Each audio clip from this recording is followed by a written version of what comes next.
Alright guys, so this is the video I had promised. This is the Galaxy S8 Plus, the greatest phone I've ever owned, better than all other Android and all other iPhones that I previously had. So in this video I'm just going to tell you how I felt about this phone, and no, I'm not going to sell this. I'm keeping this one here, and because the other one that I have is my daily driver. For now, because I'm testing, but I have a feeling that I'm gonna have to go back to this baby here. So I'm just gonna tell you how I felt about this, and I have something written here so that I can address every single point that I think this deserves to be said, so that you guys can make up your mind and perhaps consider this one still in 2019. Okay, so the look and feel of this phone is great. I think it's very premium. Even to this day, I look at this phone and I think this is so beautiful, so perfect. And to tell you the truth here, I don't have any other phone that I think it's this great looking, even this year.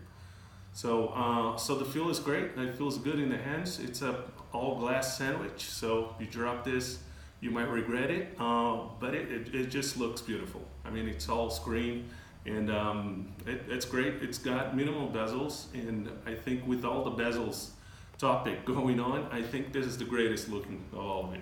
Okay.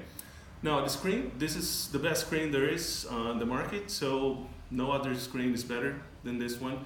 The screen just jumps right at your face. So if you want to consume media and stuff, this is it. This is the best one there is and that I have ever tested. So of course there are the Note ones, but I mean, this one here will satisfy all of your needs. Okay, now software. Software wise, Samsung has always had some bash about poor software and stuff at the time from TouchWiz, but now we've got the Samsung experience, and it's about to get the Android Pie 9 here in Brazil probably next month. But overall, Oreo has been really stable to me here. I've gotten all the security patches. I think I'm on January right now, and maybe next month we'll be getting Pie on here. So it's been great. To me, I don't know. I think I had some bad luck, about some of the like notifications. I get notifications, but then sometimes they're just gone from the phone, and I've reset it once. I don't know what happens. So I get the notification. Sometimes I'm looking at the phone, I see it get here, and then all of a sudden it's vanished. So that's a particularity that I found about this. So anyways, but the UI is beautiful. I think this is the UI that mostly resembles the iPhone, because it's all bright and white, and it looks really beautiful. I really like this. Sometimes people ask me about lagging. I haven't had any, so I think the processor is great, and you know, the chipset is great. This is Snapdragon 835. It's great because I came from iPhone, so a 7 years straight iPhone. So believe me, I can tell about software. And this one here, I was expecting a lot worse, but it's really great. I haven't felt any problems here. Okay, and Bixby, there's Bixby here that I never used. So I'll tell you what, this button right here, it's disabled. It's actually great because when it's in my pocket, I like pressing it. I have this thing that I like pressing buttons. So since this is disabled, I can press it all the time, and nothing happens.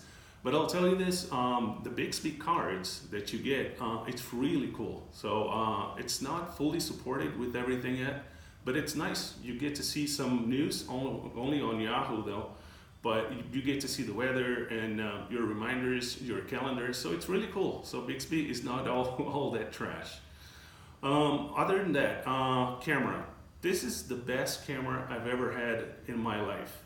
Like for everything. I know there's a Pixel 3 XL out now, and it's brilliant, but I can't get that phone right here because it's so expensive.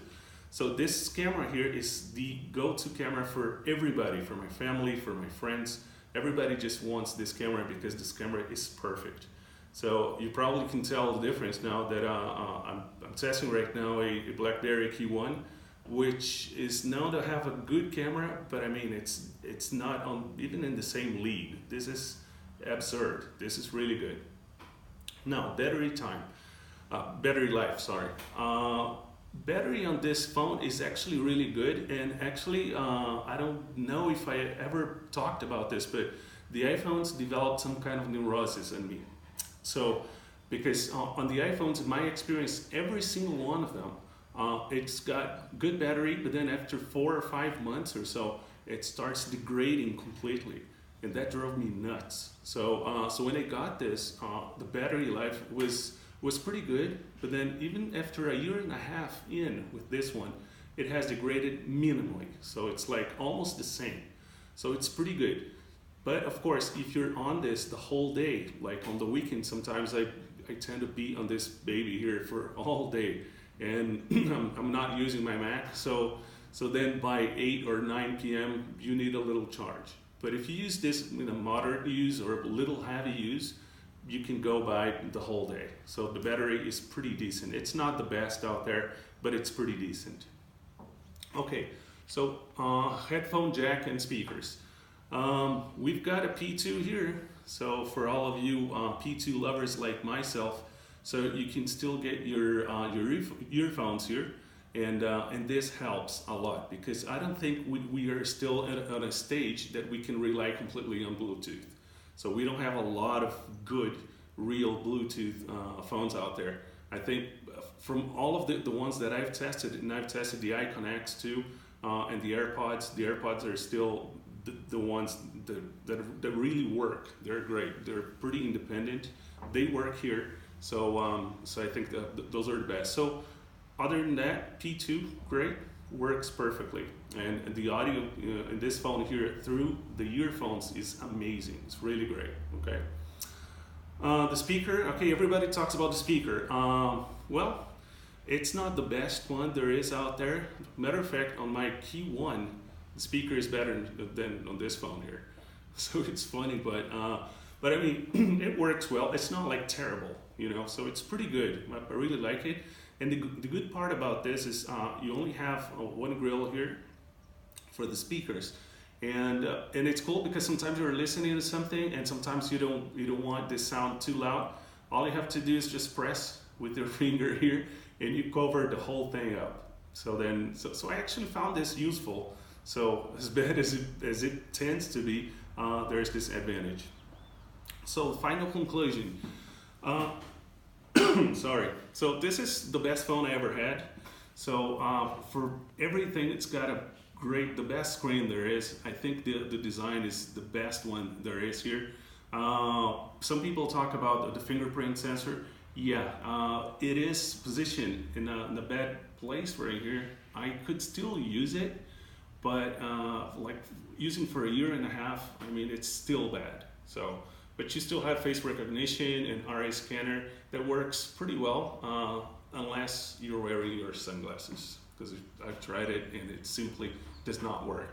Other than that, even in the dark, it works well.